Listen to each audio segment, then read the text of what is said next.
sobat investor dimanapun Anda berada, jumpa lagi dengan saya di Saham Terbang.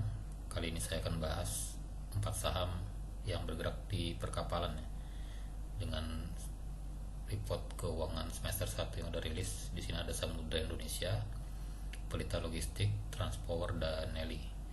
Pastikan sobat investor tonton video ini sampai selesai ya.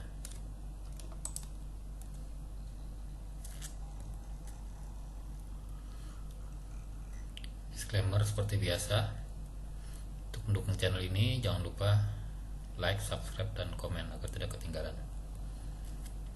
Oke, kita akan bahas di sini ada sektor energi, transportasi, dan logistik. Di sini ada Samudra Indonesia, kodenya SMDR, ada PSSI, kodenya dan nama perusahaannya IMC Pelita Logistik ya. Di sini Transpower Marine yang ketiga, kodenya TPMA, dan yang keempat Nelly. PT Samudra Indonesia, kita mulai. Ini bergerak di transportasi dan logistik, jadi logistik dan pengiriman barang. Ini berdiri tahun 1964 bulan November. Tenaga kerjanya 4.400-an. Ada 72 kantor di dalam negeri dan 13 kantor di luar negeri.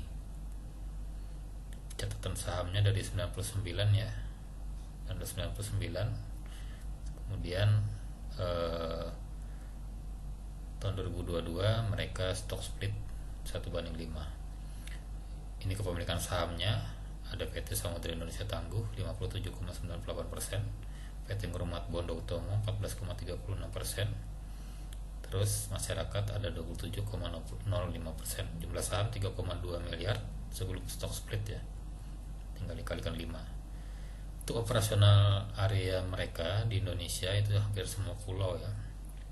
Di luar negeri mereka merambah di Asia Tenggara, Singapura, Malaysia, Vietnam, Kamboja, terus sampai ke luar ya, ke Afrika, Pakistan, India, Cina. Nah, ini lini bisnisnya ada 4, ada shipping, ada port untuk pelabuhan ya, ada logistik, dan servis. Anak perusahaannya banyak sekali. Ini perusahaan udah terintegrasi banget ya untuk di pelayaran dan logistik. Di Samudra Shipping ini yang paling lama ya, udah 50 tahun. Ini jasa pengiriman logistik ya. Terus Samudra Port ini untuk jasa di pelabuhannya. Terus Samudra Logistik ini bentuk nyata dari lini usaha yang memberikan layanan logistik yang terpadu. Kemudian Samudra Service ini mendukung operasional kepada seluruh unit usaha perusahaan. Kalau kita lihat dari performa operasionalnya pada tahun 2022, ini Samudra Indonesia meningkat ya, pendapatan mereka 332 juta, meningkat 133%. Karena di pandemi sebelumnya jadi kemungkinan banyak kapal-kapal yang kurang ya. Setelah normalkan kembali, maka kenaikan harga angkutan pelayaran meningkat 141%, sehingga Samudra Indonesia diuntungkan ya dengan pendapatan yang drastis. Kita lihat ini untuk yang pelayaran shipping, mereka pendapatannya paling tinggi yaitu 88,3%. Ini pendapatan mereka 1 miliar dolar ya, meningkat 82% dari tahun sebelumnya. Untuk logistik ini naik, pendapatan mereka 99,3%, ini meningkat 20% ya dari sebelumnya. Kemudian yang pelabuhan, pendapatan mereka 6,5% dari total ya. Yang servis 1,9%. Ini juga semuanya meningkat ya. Jadi Samudra Indonesia bagus pertumbuhannya. Kita lihat sini asetnya juga naik ya, tahun 2020 540 jutaan, naik menjadi 829 juta dan 1,1 miliar dolar di tahun berikutnya. Pendapatan mereka juga naik dari tahun 2020 ke 2022, meningkat juga. Laba bruto mereka juga sama meningkat. Jadi perusahaan ini membukukan laba yang bagus ya. Kita lihat ini tahun 2023 mereka memproyeksikan pendapatan bersih mereka 902,9 US dollar dengan laba bersih 31,9 juta dolar. Ini walaupun turun dari tahun sebelumnya karena memang tadi ya ada kenaikan upah pengangkutan. Nah, ini kinerja keuangan mereka. Untuk aset ini naik tadi ya. Untuk liabilitas juga ini naik dari 300-an ke 400-an ke 500-an. Sekarang 546 Mas ya. ekuitas mereka naik tajam. Ini ekuitas mereka dari 200 ke 300 ke 600-an. Kemudian mereka pendapatan mereka naik tadi ya, labanya juga dari minus naik jadi 93 juta naik menjadi 212 juta. Sekarang mereka posisinya di bawah ya, 51 jutaan untuk labanya. Tahun sebelumnya 115 juta. Nah, ini rasio utang mereka, karena rasionya bagus di atas 1, dari mereka menurun ya ke 0,8, sekarang masih di bawah 1, cukup bagus. Untuk ROE dari minus naik ke 24%. Ini harga sahamnya pasti naik drastis di sini. Terus juga ini masih di atas 32%. Secara year on year pendapatan mereka turun ya, turun 10% dari sebelumnya. Ini biasanya harga sahamnya turun. Kalau valuasi kita lihat ini dengan harga 360 rupiah sekarang ya per lembarnya, EPS nya 47 rupiah per lembar. Kita tidak bisa bandingkan karena memang waktu itu belum stock split ya. Per mereka murah, PBV juga murah 0,9. Jadi kalau sobat investor tertarik untuk bisnis di pelayaran ya, ini bagus. Dividen juga mereka rutin tahun ini 2 kali ya, ke 34 rupiah. Ini pergerakan harga sahamnya, stock split di sini ke 360. Jadi sekarang sahamnya masih turun-turunnya. Ini kalau memang koleksi, saatnya beli saham harga murah. Kita lanjut ke PSSI ya, atau Pelita Logistik. Nah, ini bergerak di sektor energi, distribusi batu bara. Agak berbeda dengan tadi ya Samudra Indonesia, yang fokus di pengiriman logistik ke dalam dan luar negeri. Nah, ini PT IMC Pelita Logistik, dulu namanya adalah Pelita Samudra Shipping, bergerak di pelayaran dan jasa angkutan laut. Berdiri tahun 2007, listing tahun 2017. Nah, ini sayangnya publik ini besar sekali porsinya ya, 56%, sedangkan pengendalinya 44%, PT Indo Prima Marine.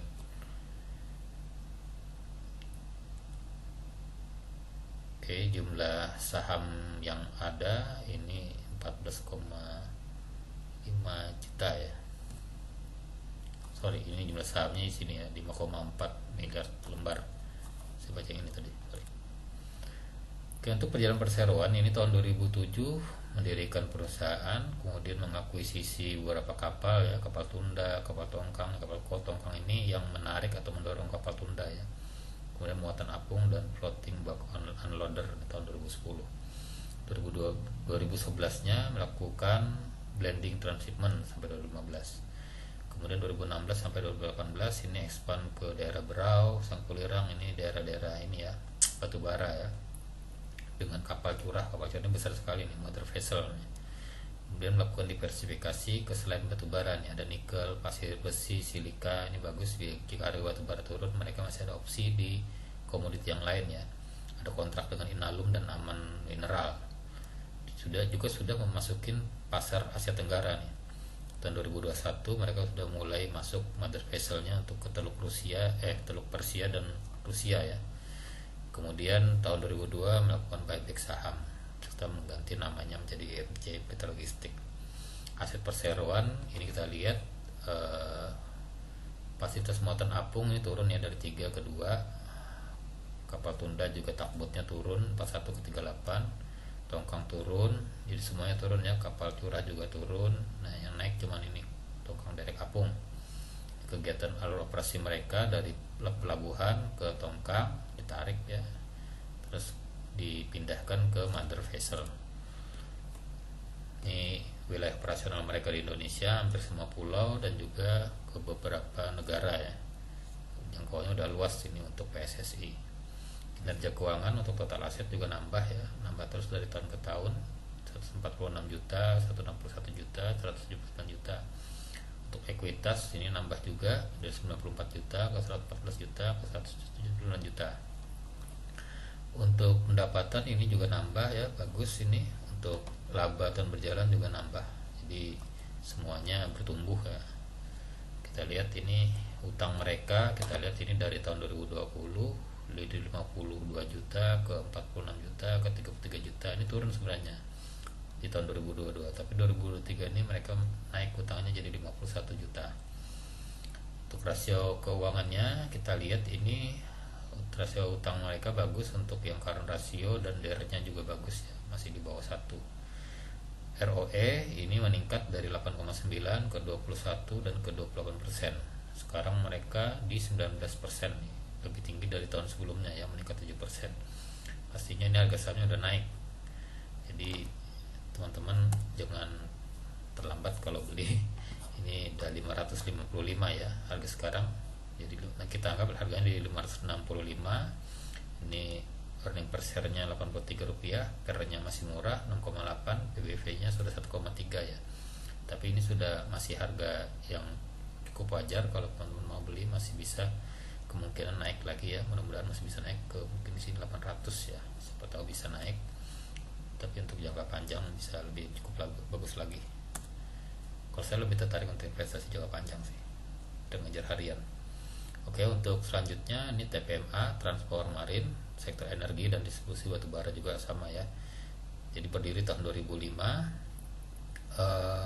Ini kepemilikannya Dwi Tunggal Perkasa Mandiri 57,70%, Standard Bank Charter ini ya 6,79%, sisanya masyarakat 35,47%. Mereka memiliki 33 armada kapal tongkang, 38 kapal tunda, dan 3 kren TPMA nih. Ini wilayah operasional mereka tidak seluas PSSI, ini masih di Indonesia ya, masih seputar Pulau Sumatera, Pulau Jawa, Pulau Kalimantan, dan Sulawesi. Untuk di luar negeri mereka masih di daerah Malaysia ya.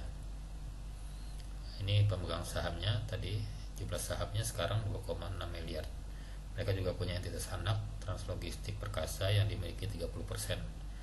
Ini jejak langkahnya berdiri tahun 2005. Ini sudah melayani JBG ya, Jorong Baru Tama Greystone, untuk jangka waktu 5 tahun. Mereka terus melakukan perjalanan usaha. Terus tahun 2022 perusahaan melakukan aksi korporasi, yaitu membeli kembali saham-saham perseroan. Ini tahun 2022 ya, 2022 peristiwa pentingnya di Januari mereka kerjasama dengan PT Eksploitasi Energi Indonesia. Lalu di bulan Septembernya dengan Boring Indobara, perusahaan batubara di Kalsel. Bulan Desember ini kontrak dengan Indexium Kolindo juga 2 tahun nih, perusahaan batubara di Kaltim. Bulan Desembernya dengan Dian Cipta Mas Agung untuk pengangkutan. Kemudian Desembernya lagi pelayaran Bahtera Adiguna untuk pengangkutan jasa ya.